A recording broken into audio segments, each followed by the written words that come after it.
Thank you. How's everyone doing tonight? Great. Great. You can hear me, I take it. Okay. All right. You can hear me? Yes. Awesome. I just want to get a brief survey. So who is here because you're taking a course? One. All right. Not a big draw with the students. Who has taken a course here in the past? A few more. Okay. Everybody else is you're from the area, I take it? Great. Okay. Who has a concept of what digital fabrication is, or maybe uses it already in your practice or your business? Two different questions. Okay. I have a concept. All right. Excuse me.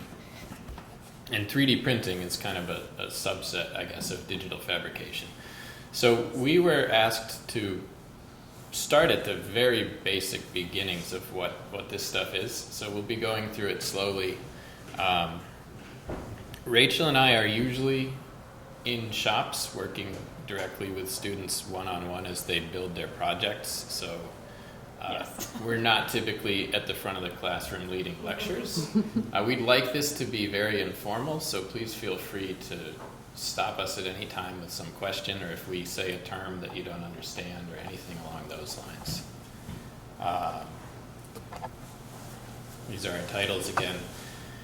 We both have a background in architecture, so we've got master's degrees in architecture in 2010, and we have been working in shop spaces teaching students how to do the various creative things that they're interested in doing. I was with the School of Architecture at MIT until roughly a year and a half ago, and now I'm teaching in the School of Engineering, so pretty similar sort of subject area, just a slightly different set of students. And this is what we're going to talk about tonight. So we'll explain what we mean by digital fabrication. We'll show you some small subset of the processes that exist, mainly the ones that we have, that we use a lot in the shops with the students that we work with. We'll show you some quick kind of overview examples of how these technologies are used. A little bit in industry, more of a focus on the students that we work with and the type of work that they're interested in doing, and then some people that we are friends with that left school and have started businesses where they use 3D printers or CNC routers and that sort of thing. We'll talk about, I think, mostly some of what our interests are in this area, and we'll get a little bit more in depth into 3D printing specifically, the various technologies that are available. And as I said, at any point, please ask questions or stop us with comments, and I think we'll probably end with some questions we have that we don't know how to answer ourselves.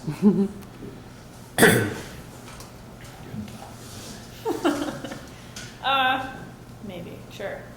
So digital fabrication, in general, what we mean by it is ultimately you're going to use a machine that is controlled by code of some sort to move. And the code itself usually is derived from some piece of geometry that you have authored in a 3D modeling environment. It may start as two-dimensional lines. It could start as a pixel-based image like a photograph. But somehow, through various programs, it changes into machine code that tells the machine how to move, and then that machine either moves through material, it deposits material, it does something to material to then make a physical object. So the example on the screen here is of a 4-axis CNC router.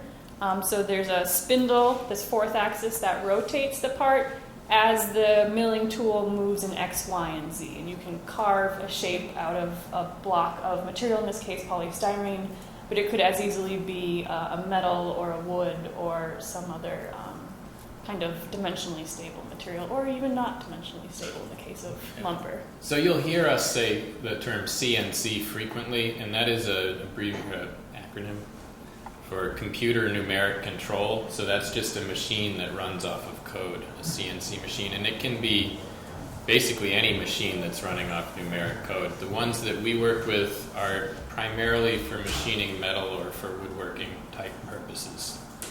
And this was a foundry pattern for a lost foam casting process.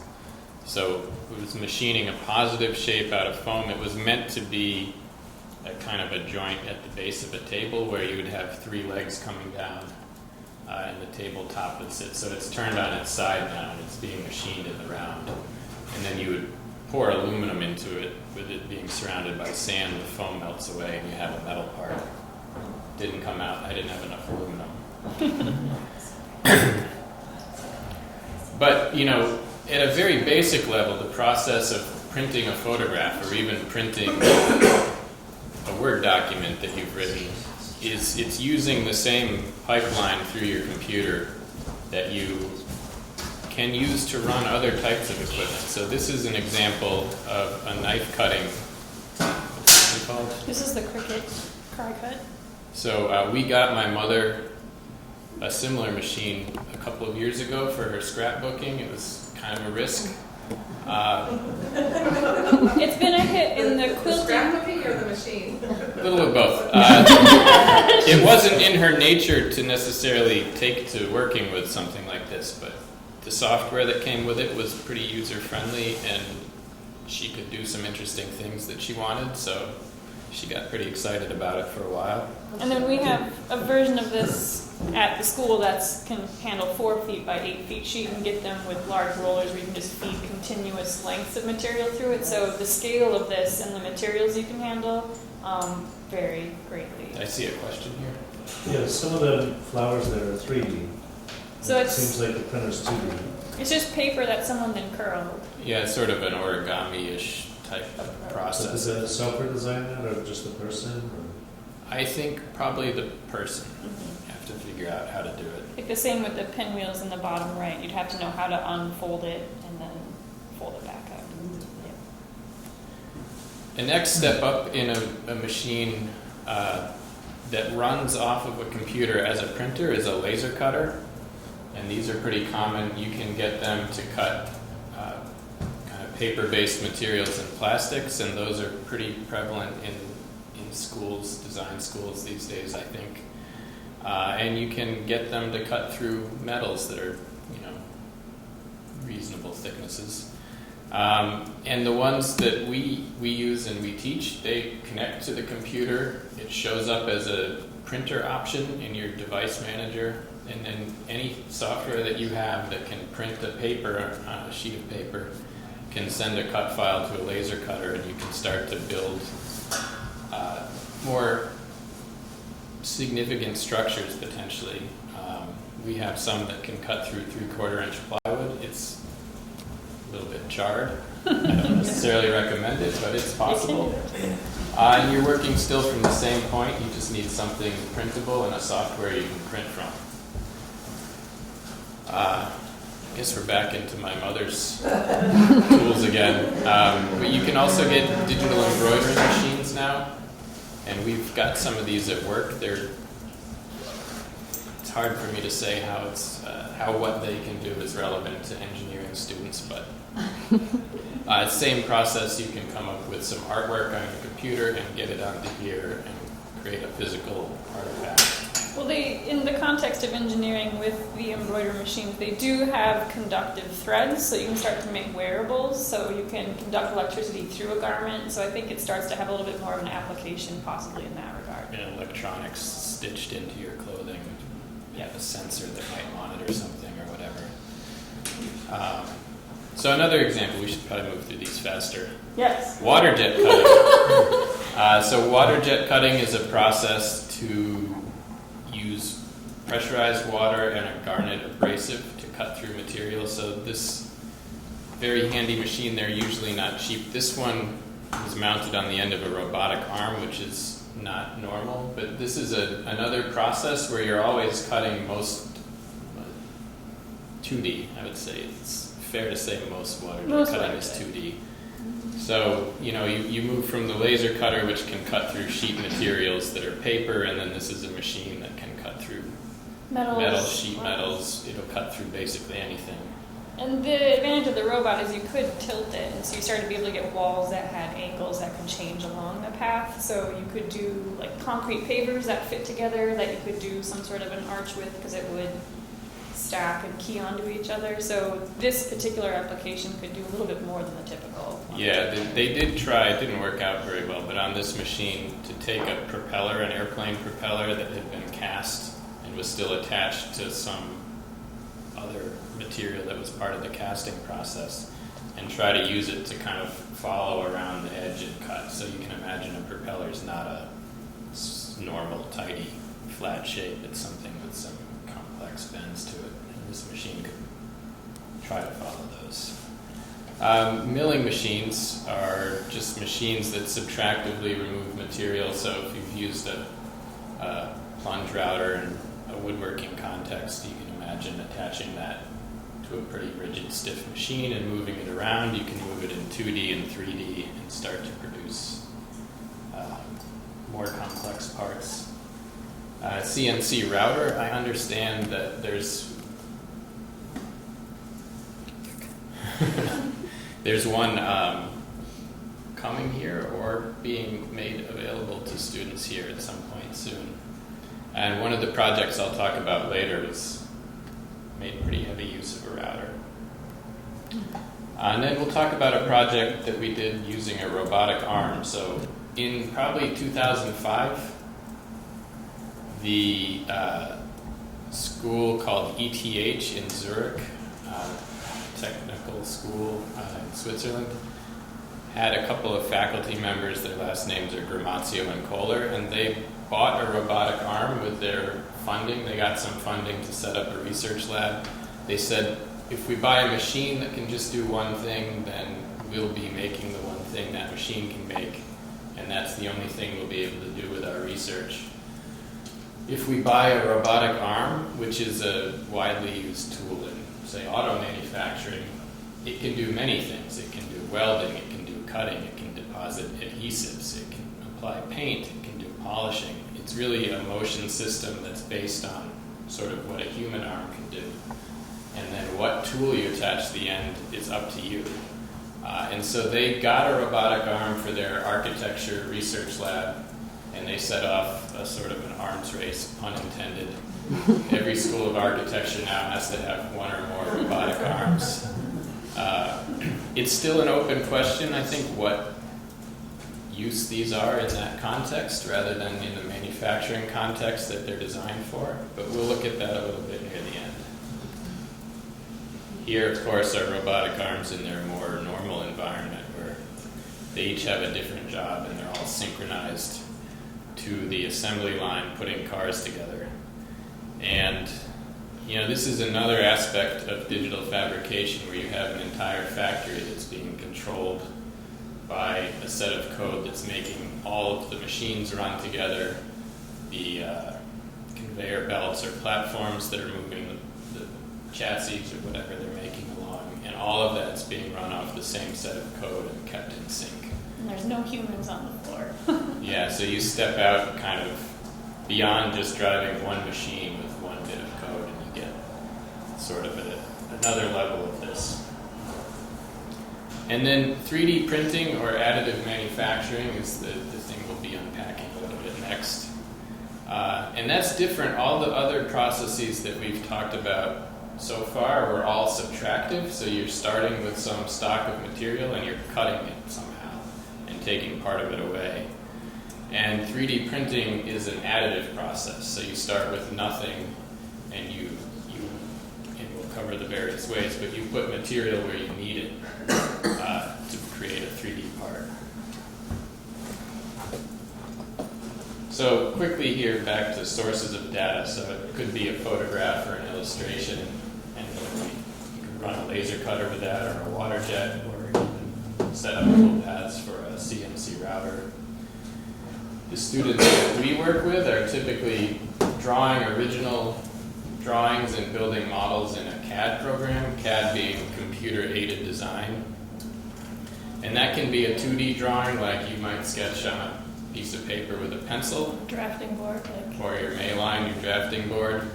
And it can also start to be a three-dimensional geometry that you build up, so you Surfaces. using various tools create surfaces that have a form. And so the machines like the router and the mill are able to carve these 3D surfaces. 3D scanning is a way to take an existing object and create a digital virtual model of it. There are some really nifty 3D scanning apps that you can get that just use the camera on your phone.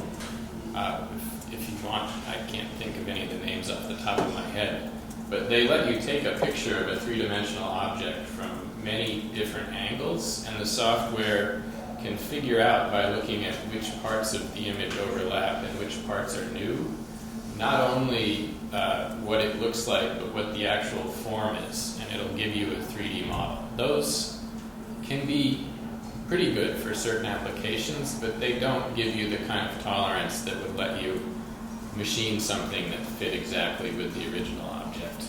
But there are handheld scanners that are getting better and better, and one of these, this is an example of what several of them look like. And they use cameras and games with the lighting and rangefinders, laser rangefinders that are measuring distance. And they're getting to the point that you can create 3D models that are detailed enough that you can, for example, pick up wood grain on the surface of a piece of wood. So you'll scan it and you'll have the form of it, and if you zoom right in, you can see the grain. They're getting to the level that you can come pretty close to reverse engineering someone else's mechanical component and have your own digital model of it just by scanning it carefully. Did you have a question? Oh, So you may take a scanned object and then in the CAD application modify it or make another part that fits to it. So it can be either something that you replicate or that you build off to make another version from.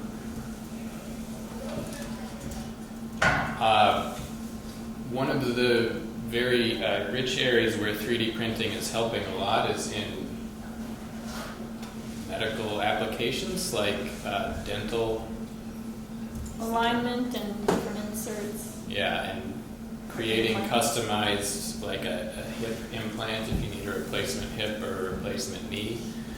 And the MRIs and the different scanning technologies that have been available for imaging purposes for medical use can also produce really good detailed data that can be taken in to a computer and used to create custom parts for you. Some upgrades. Another source is code. So sometimes some people prefer to just write text that describes a geometry. So the text on the left is just the first 30 lines of something that's several hundred lines long, but it's text that describes the image on the right, and that image is of a circuit board for a very basic circuit to do some type of sensing. And you can take that and you can go and machine it and then produce your own custom electronic circuit. At this scale, you could easily draw this circuit board in a CAD program, but if you think about the processors in the computers that you use, those have billions of transistors, and when you're getting to something physical that's made that has that many components, no one can sit there on a computer in a CAD program and draw each transistor and figure it all out. So they need to develop tools that can script the placement of those and describe them in a much more efficient way. So that is one of the inputs that's driving manufacturing processes for your microcontrollers, computer processors, that sort of thing. So another source of data is just buying essentially the same script that you saw on the previous page, but for a specific machine. So you can go to Cricut, they sell you designs where you're just actually buying the machine code that you can just plug in your machine and then it cuts the thing that you saw a picture of. People are designing objects that you just buy the file, and if you have your own 3D printer, you can make a replica of it yourself. And you don't always have to buy it. There's lots of open source communities of people sharing design data with each other so that you can make something in your shop that somebody Turkey invented and built the first time there. Okay, so who uses digital fabrication? We'll look a little bit at industry. I think the main point I have from this slide is that a lot of the machines that we're showing you and talking about are decades old, and they've been in use in manufacturing and mass manufacturing for a long, long time. They came into the context of schools relatively recently, and that's where we were introduced to them and where we now teach them. So some of the ways that students use the equipment are kind of novel and deviate quite a bit from what the manufacturers who were developing those machines had in mind when they were developing all of this decades ago. But even 3D printing was an early 80s invention, and probably the first kind of very small-scale commercial applications were already available in the 90s. But that is still actually a huge, rich area of research and development for manufacturing. So we'll talk about that a little bit in the manufacturing 3D printing section. So here's just some machines in a manufacturing context.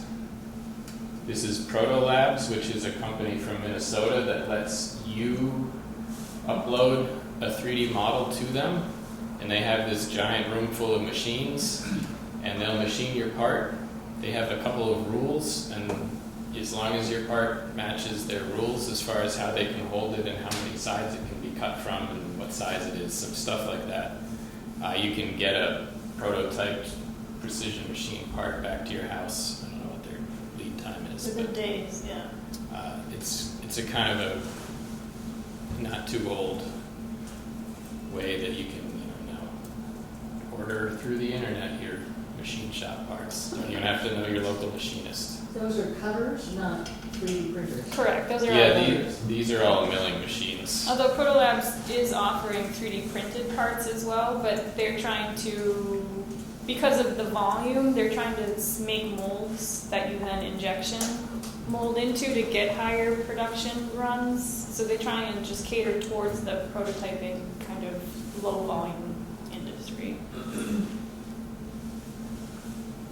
Robotic arm, probably tending to some type of milling machine, taking the part out of it and moving it to the next machine down for the next operation. This is a tile factory that I visited in Spain. There was no people in sight. There was a guy on a bicycle that would ride around occasionally if there was a light flashing, but you can see these little carts here. They just come and pick up a hopper of material and drive it, and if you step in front of it, it very politely stops, kind of beeps at you to let you know it's there, and as soon as you move out of the way, it continues driving.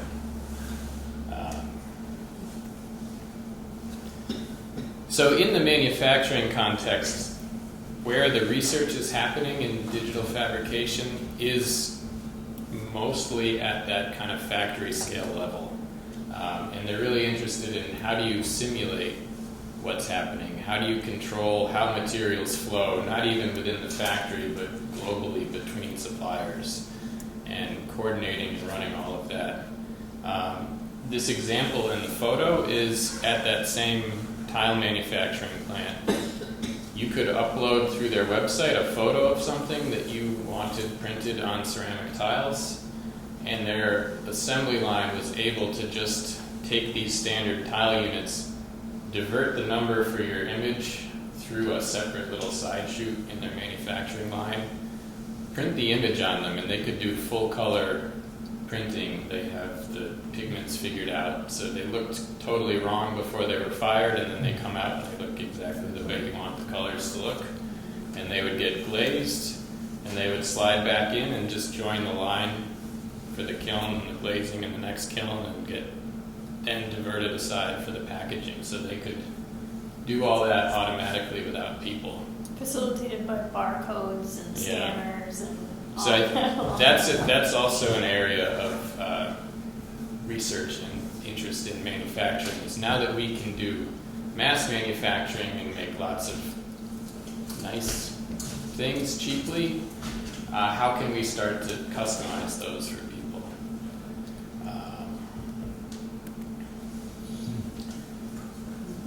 And I think we're seeing a lot more small shops are getting CNC machines so that they can do work like this. So they found a market for custom design working with architects. This is C.W. Keller, which is in southern New Hampshire. They've worked a lot with architects in the Boston area to do non-traditional things. This is a student project that some students I was teaching built in 2011. So this is the kind of work that we support when we can in the shop. A lot of the work in the shop is model making, but the more exciting work is to produce things like this. Here's another example of a student project. Those are both with the CNC router. Yep. This is a friend of ours who's got a small two-person business building furniture. He worked as an architect for a few years after graduation and didn't enjoy that, so now he's got his own shop. And he really thinks that having a router is allowing him to stay in business, where if he didn't have the productivity that it could give him, he doesn't think he could stay open. This is Nervous System, is another business in the Boston area. They've got designs that have gone into MoMA. They were students around when we were students. They've done a lot with 3D printing jewelry. They have a dress that's all 3D printed, interlocking components, all plastic. It's interesting. And they've gotten, their business grew a lot once people started to be able to provide 3D prints in precious metals, so that you could get a piece of jewelry that's not just nylon, because that's not so exciting. And then they have a storefront where they design browser-based applications that have a set of parameters that you can go and change and manipulate the design, and you order your own custom earring or pendant. So they're not only trying to make things that they've designed, but give you tools to kind of edit something to then make it your own.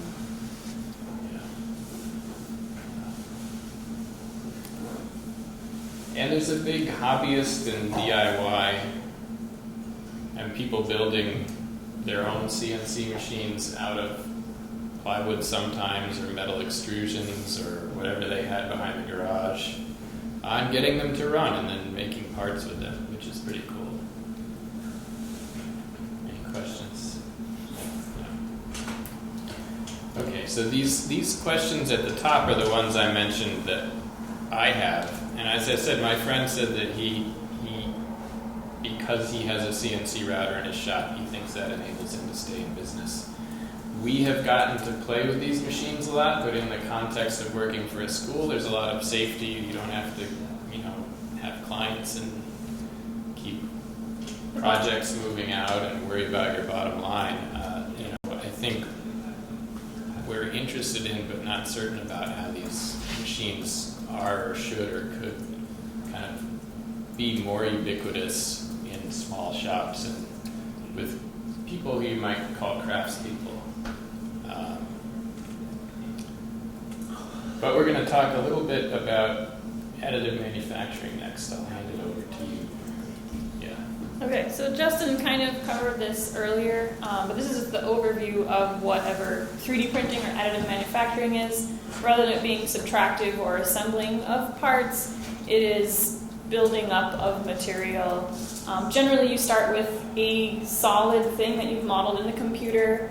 It is then sliced into layers, and then depending on the machine type or the process of 3D printing you're using, you're either making a tool path that the machine has to follow, or a slice, like a pixel-based image for that layer, and then the machine then deposits material or binds material to build up the solid part.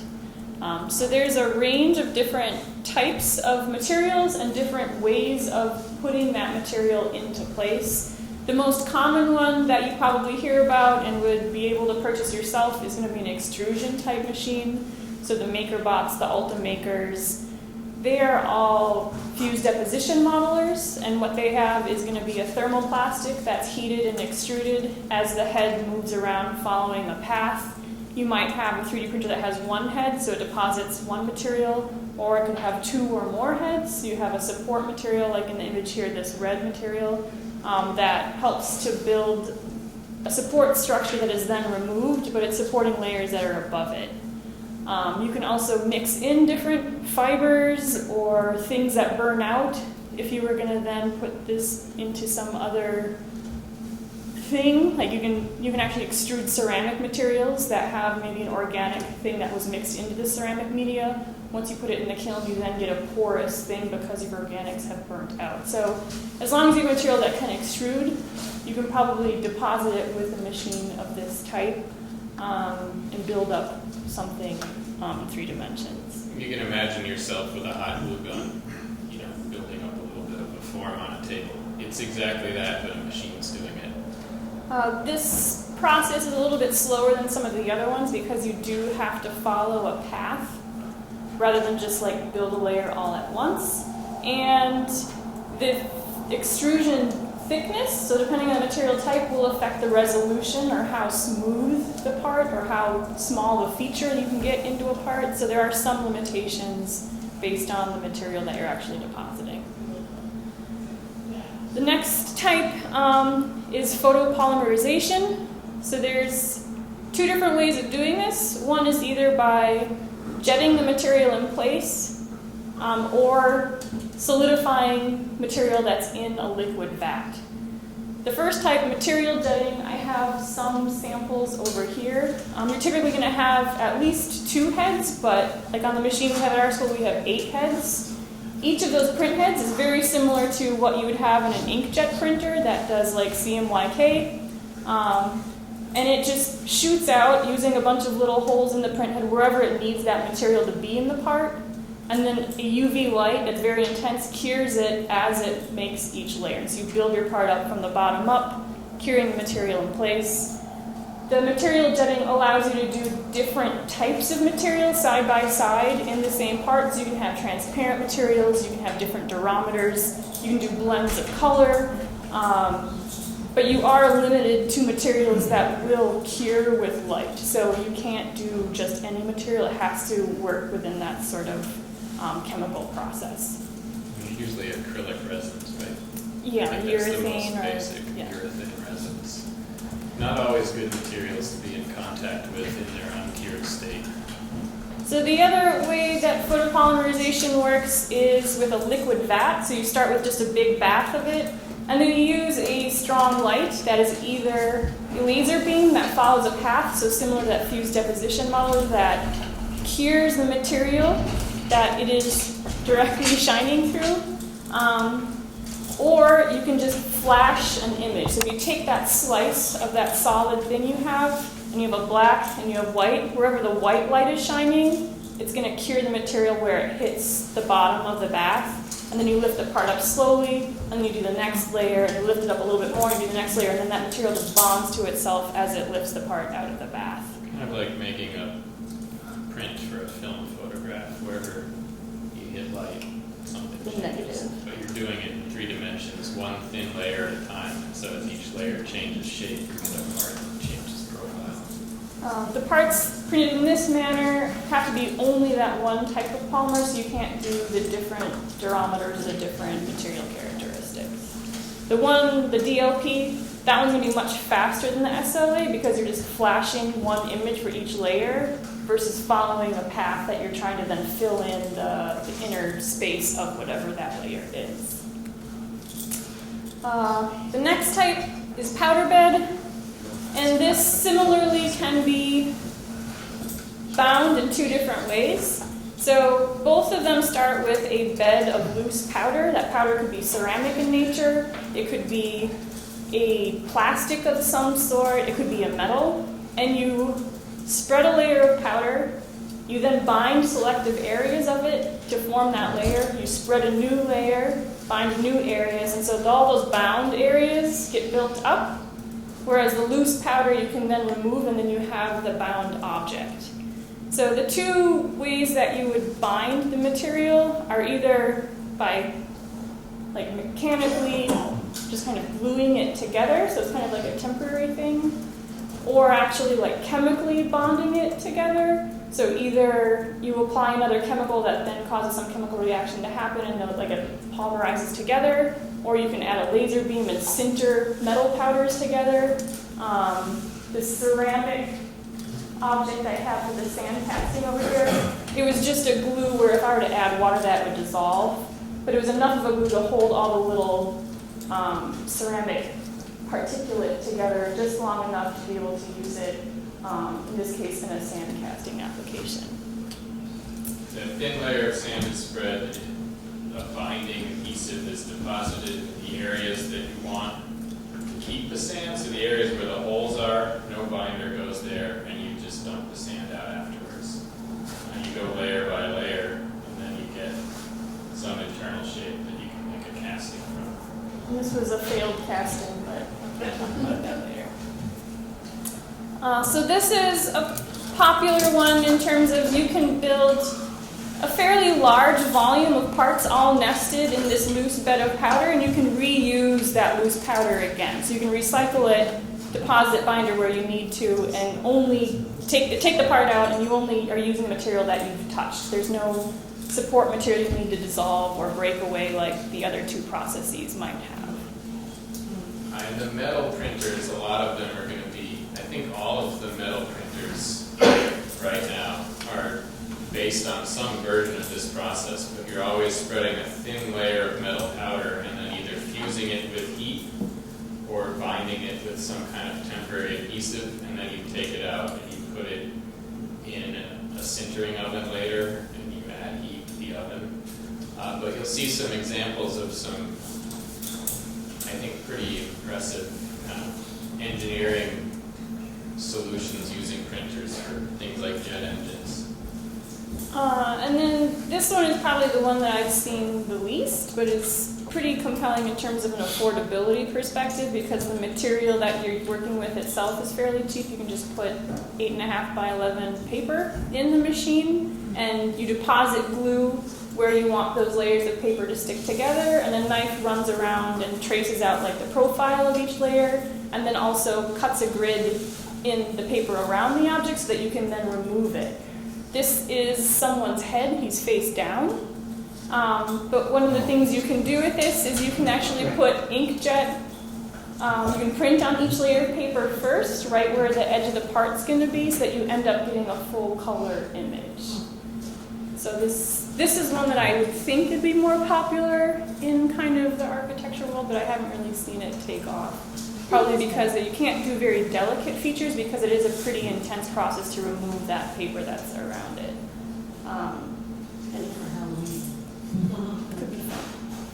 So 3D printing, it allows you to do far more complex parts than you would with many of the more traditional methods, either of machining without a computer or even with a computer. We don't have to start with a big block of material, figure out how to hold it in the machine, and then be limited by how long your tool is or how rigid your machine is. You're just depositing material where you need it. There's not a whole lot of force that's applied in that process.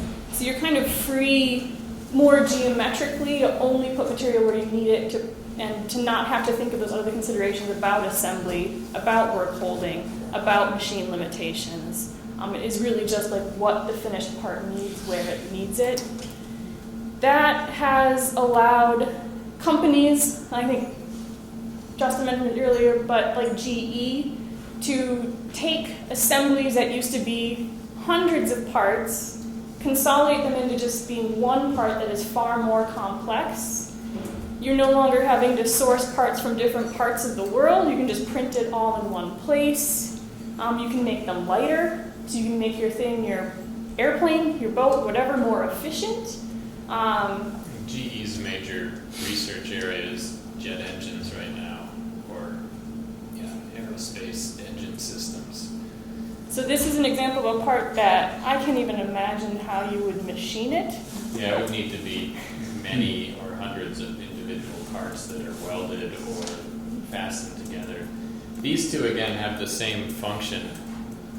One was designed in a kind of traditional with assemblies of machinable parts way, that's on the left, and on the right is a redesigned version that probably works better and is much more efficient with material to do the same thing on the left. And so in both of these cases, how our engineers are currently being educated has to change, because no longer are you possibly working on just one component that goes into a larger assembly. You are now somehow a part of a team that is all putting all of this work into one part. I'm sure the factory floor is going to be changing quite a bit as a result of it as well. Like, you're not going to be just the guy that makes the elbow part. The machine is now making the whole thing. So it is going to change kind of the landscape of how things are made. This is a bad image, but you can kind of get the idea. So the MRI scan that Justin showed earlier, you can do that ahead of time so the surgeon isn't in there trying to figure out how to fit this thing and shape it to go onto your skull or into your body. It can be printed ahead of time. Because you're only putting material exactly where you need it, you can actually have microstructures in these metallic parts that do a better job of bonding to tissue. So you have more biocompatibility and less time in the surgery room. Is that how you would say it? Just because the surgeon isn't in there poking around and trying to fashion this thing, so probably more patient success in the long run. I think this is a good time to mention, so the plastic machines that we started out talking about that can print in plastic are never going to be a substitute for injection molding, let's say. So if you have a hairdryer with a plastic shell, that shell is injection molded, and they can make a hairdryer shell on the order of every 3 to 4 minutes. If you 3D print the same thing, it's going to have a lot more roughness on the surface, and it's going to take a day and a half and a lot more energy to make. So in mass manufacturing of kind of consumer plastic parts, you won't see 3D printers taking over. But customization is one of the areas where they excel. So the injection molding process requires financial investment in metal tooling and a pretty big, complex set of machines to support it. 3D printing can let you make a one-off that's exactly what you need. So this area of medical implants is a big area because everybody's going to be unique and every part is going to need to be different.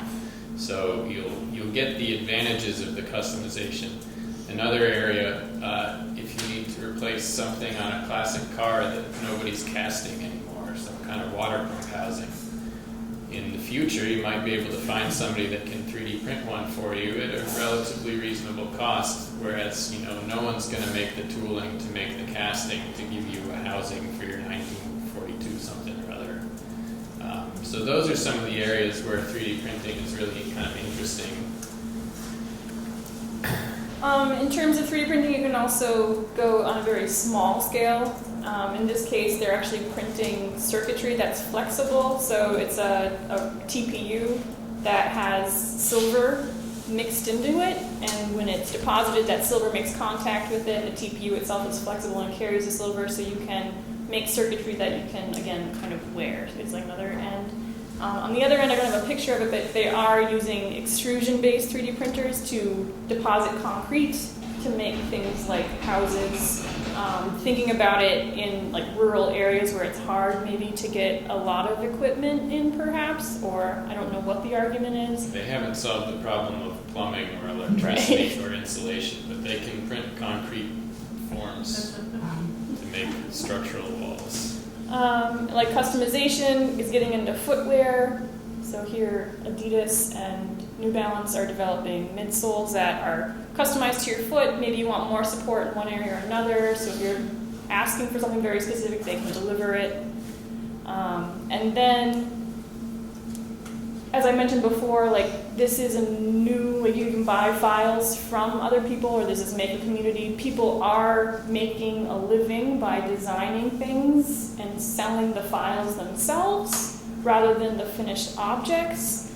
That leads us somewhat into the risks associated with 3D printing. The first one being that there is the potential of loss of intellectual property. So I've invested my time into designing this file. Now that file goes off into space, I have no idea what anyone's doing with it. if they're reselling it, if they're making thousands of parts and profiting from it, and it's really my work, that kind of question. So there's now companies coming up that help designers to control access to that, to link with a global network of additive manufacturers that will ensure that that intellectual property isn't lost, so that even in itself is becoming an industry. A big risk that Justin touched on is that a lot of these materials are not great for people, especially during the printing process. On the right here, they're depowdering a nylon part that's embedded in this loose powder. That loose powder is not something you want to breathe in. A lot of those photopolymers are corrosive. They're environmentally hazardous. They're sensitizers, so not great things. And then I think the most recent thing that's kind of hit the news is NIOSH saying, all those fused deposition modelers that we're putting in schools and libraries really need to have dedicated exhaust because of ultrafine particles and the unknown impact it has on humans. It just hasn't been studied enough to know that it's actually safe. So the technology is kind of getting out ahead of itself in terms of the rest of it. Switching gears. We'll have to go through these last two projects kind of quickly. This was a table I made in a class I was teaching to architecture students at the master's level who are really good at building 3D models.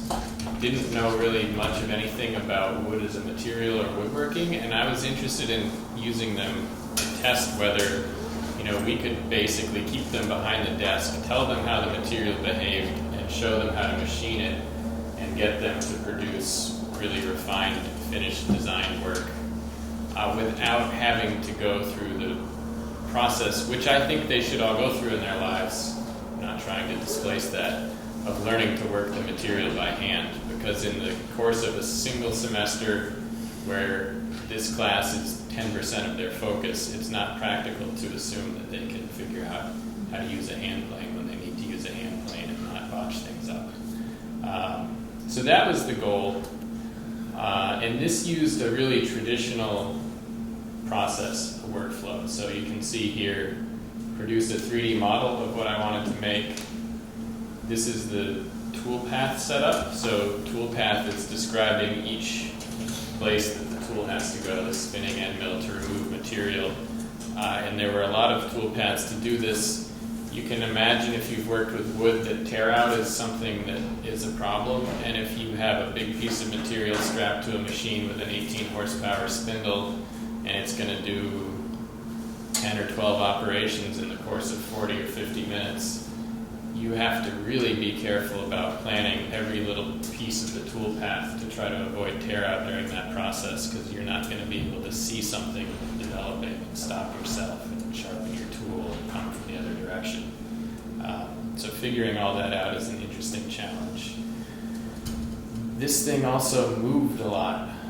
So I made one that cracked itself in half eventually. This is the second one. It was a little bit more successful, but I had to rough it out, meaning remove about 75% of the material from the big chamfered bevels and the little pockets that I was making, and then let it dry for a week, and then it was pretty warped, and then I flattened one side, put it back on the machine, and did a finished cut to it.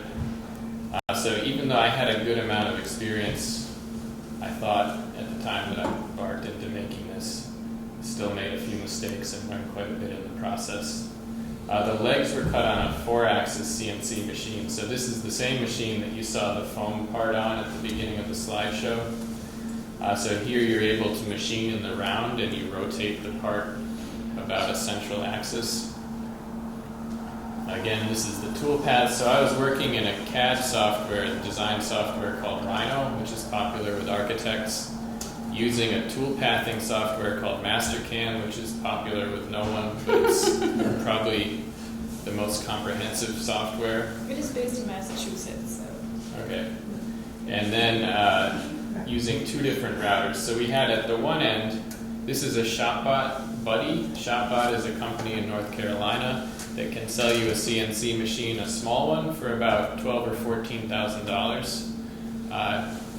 The other machine This guy is a CR Onsrud router, also based in North Carolina. This is about a $150,000 machine that you would see is a pretty powerful and robust workhorse in a manufacturing context. So it's interesting that you can have, those machines in basically an order of magnitude difference in price. And a shop bot is, pretty affordable, I think, for what you get. These were just some examples of some of the, let's call it research, the trials that students were working on for some of the furniture pieces they were making. I think it was pretty successful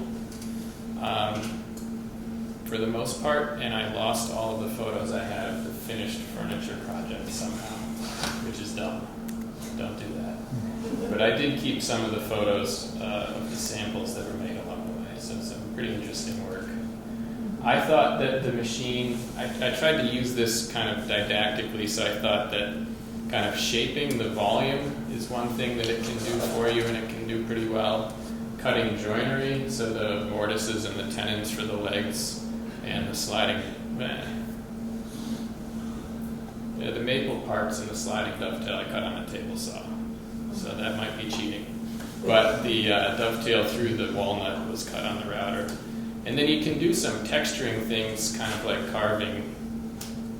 You don't get the nice finish that you get from a nice sharp carving tool. And it's pretty hard to sand some of these types of features like this. But so joinery, shaping, texturing, some of the opportunities that you might have working through a digital workflow, they're not too different from what you could do by hand, but the time frame to accomplish some of them is definitely more favorable.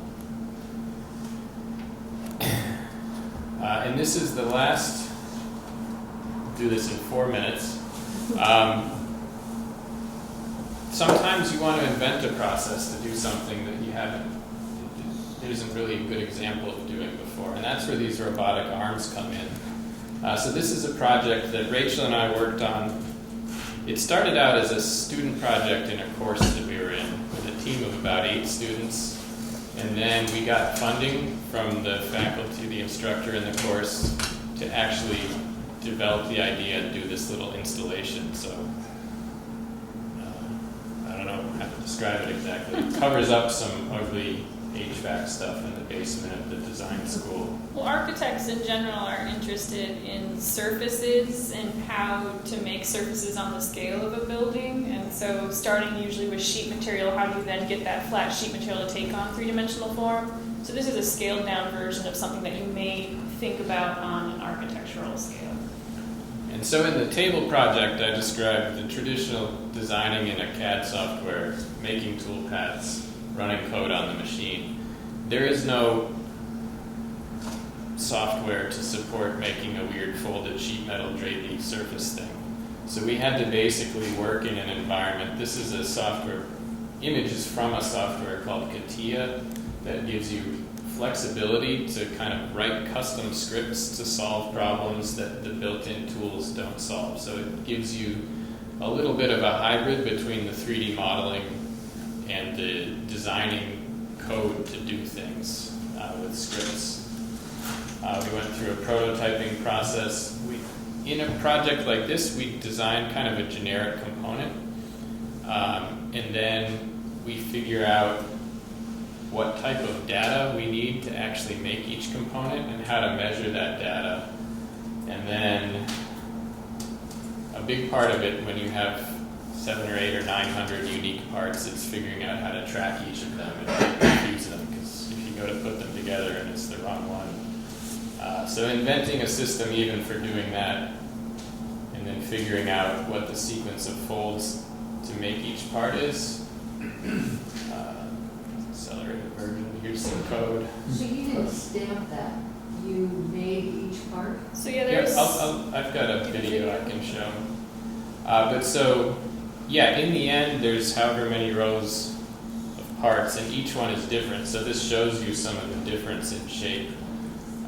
They all are folded with the same sequence of folds, but the degree of the bend is different for each part, and then the way that the tabs attach them to each other gives you that more free-form geometry.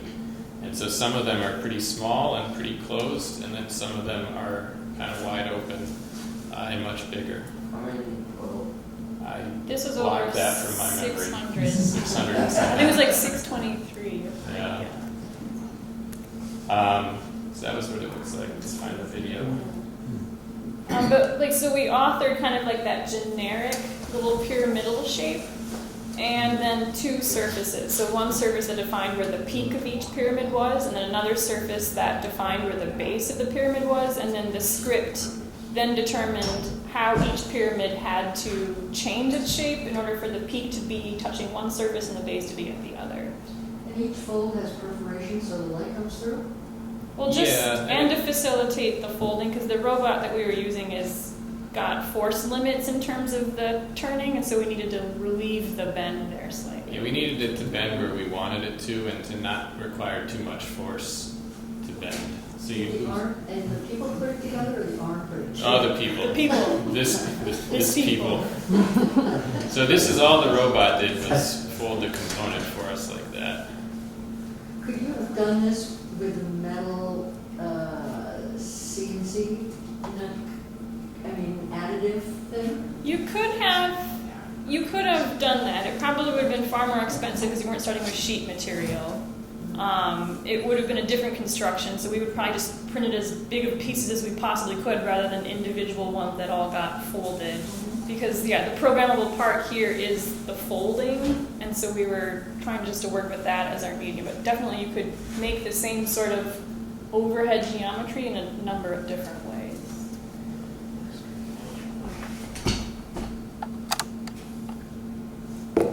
Hey, we finished in an hour.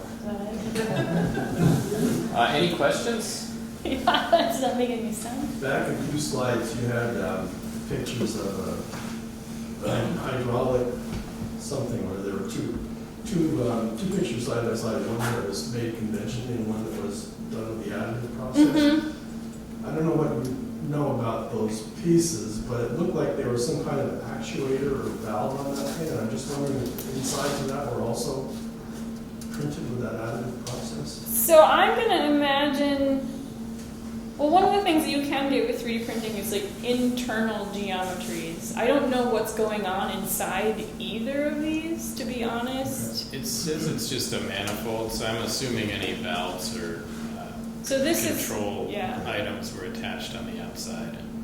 And I'm assuming that like this, it was grabbed from, Wohlers does big reports on different sectors of it, but I'm hoping that the image I put up here is a one-to-one replacement, that there isn't some other thing that goes in there that we're not aware of. I saw a presentation on the America's Cup that happened in, was it Bermuda 2 years back, 4 years, I don't know, it was a while back. But they had a manifold similar to this that helped get all the hydraulic stuff around to do all the rigging work was actuated with hydraulics. So the guys grinding are just running a man-operated or person-operated hydraulic pump to build pressure in the system. But they said they couldn't have fit the manifold in doing it traditionally. They got somebody to 3D print it and they made it a lot lighter. So kind of high performance applications. Yeah, Another boats, area of boats. aircraft, wheat sailing. You ever get a cookie? So one of the questions that Justin brought up, and I think that I struggle with it pretty often in my context. So I think digital fabrication, a lot of the students I encounter, they're not comfortable walking into a shop environment and using a tool one-on-one. They're far more comfortable handing it to a machine to do it for themselves. And so I start to wonder, what are they really getting from the process? What do they understand about the material? What do they understand about how it's going to join with some other material later? Because there is this distance between them and the thing that is then made. So kind of questioning, when we're giving up the need to actually work with materials and tools directly, like what are we losing in terms of knowledge? And who does then have the knowledge that's required to make the machines, to write the scripts, to make the parts. Is it the person that really understands the material, or is it some engineer in a room that was taught with a textbook and didn't really have any hands-on knowledge? Yeah, and so when you rely heavily on software, that software is one of the tools you're using. And built into the software are its capabilities. If the team that created the software didn't know what you needed to do, the software they wrote might not do what you need to do. And if you're coming into this only through the digital perspective and you don't know what you need to do, and the software can't do what you need to do, are we going to get to a point where things are forgotten, techniques are lost, skills are lost? And I think we see examples probably already of that sort of thing happening, or talks about it. I think I haven't, look it up if you're interested, but I've pieced together little tidbits of information about the way the Saturn V rocket engines were built, and that apparently we don't have the people with the skills to build rocket engines that way. There's also good reasons with the technology we have now not to build them that way. That's all I know about it, but it seems like an interesting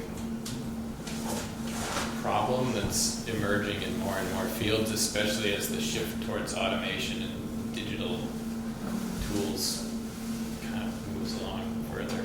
So, I don't know. If that makes any sense. Yeah. Two things. I don't think that CNC digital fabrication is necessarily a cause of losing those skills. We're losing them anyway. Right. We're just not getting younger people interested in those kinds of hands-on trades, which we see in all the trades today, Yeah. whether it's plumbing, electrical, construction. What I'm curious about, changing the subject, is what is the range of complexity of the software? I mean, if someone wanted to start getting into this, is it easy to get started and then go up step by step, or are you going really basic 3D printing and then jumping up to much more complex software? That's a great question, and there are software packages aimed at different kind of skill levels and different needs.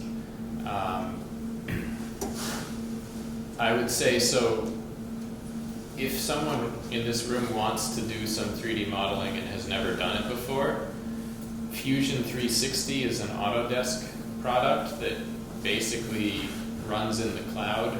You install it on your computer and you have to have an account with Autodesk. But I believe that they have a free license for people that are just using it to learn or as hobbyists, and they let you keep the free license in using it as in your business, as long as your business is pretty small. They cap it at like $45,000 a year gross revenue or something. They want you to pay them for the software if you earn more than that in your business. But they have a big user community who you can ask a question and somebody answers it within a few minutes, seemingly. And they have a pretty thorough set of tutorials, video tutorials online that go from like, I've just opened the software, how do I create a file, all the way through, I want to do some complex machining on this thing I've made, how do I set it up? And they also have the toolpath part integrated right into the design software. So it's just one environment that you have to learn, one place that you're working in to do your design work, and then to set up toolpaths and output code to the machine. There's a lot of limitations. If you were a pretty advanced user, you start to hit some walls with what they let you do, because they have a much more expensive software package called Inventor. And if you're doing serious engineering or production work, there's certain things that you're going to need that are in that software package that they don't put into the free one, for obvious business reasons. That's the software side. What about the application side? What's the opportunity if someone wanted to be creative or do a startup? They learn some software and then they have to go out and spend $50,000 to buy a machine, or what's... I feel like you kind of have to pick a technology, you're not going to get like a machine that can do anything so easily at this point. Like the 3D printing market, you can get machines for a few $100s. You can get the knife cutters, but I mean, you'd be limited in what materials that you can work in. The CNC routers, you can buy pretty affordable kits that you can put together. I don't know how much his. I mean, I guess if you want to be the designer, but maybe not the maker, there's things like Protolabs or whatever. Materialize. There are 3D printing services where you can upload your design. Shapeways is one of them. You can print coffee mugs and you can print silver rings and different jewelry and different sorts of things.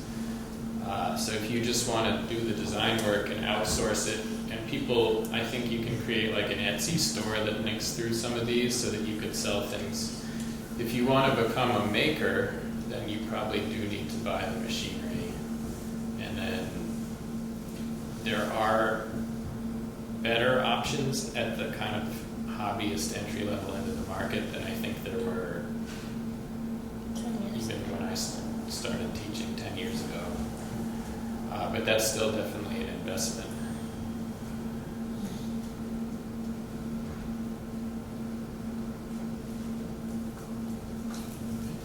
I just wanted to mention that we have a 3D printing course in the end of February that will teach you how to design and build your own 3D printer. So the whole class will work together to build one, and then you'll get the plans and you'll know how to build your own, and then cost of materials is maybe $300. So it's a really good entry level opportunity. And there's a little promo code so you can save 10% on the tuition. And I'd say like any machine that you do get into, buying one where there is a support network is probably going to help out tremendously. So is there a big user base already? Are they communicative? Can you hire someone to help you answer questions? Because the troubleshooting sort of aspects of it are probably as important as the initial like startup cost and that sort of thing.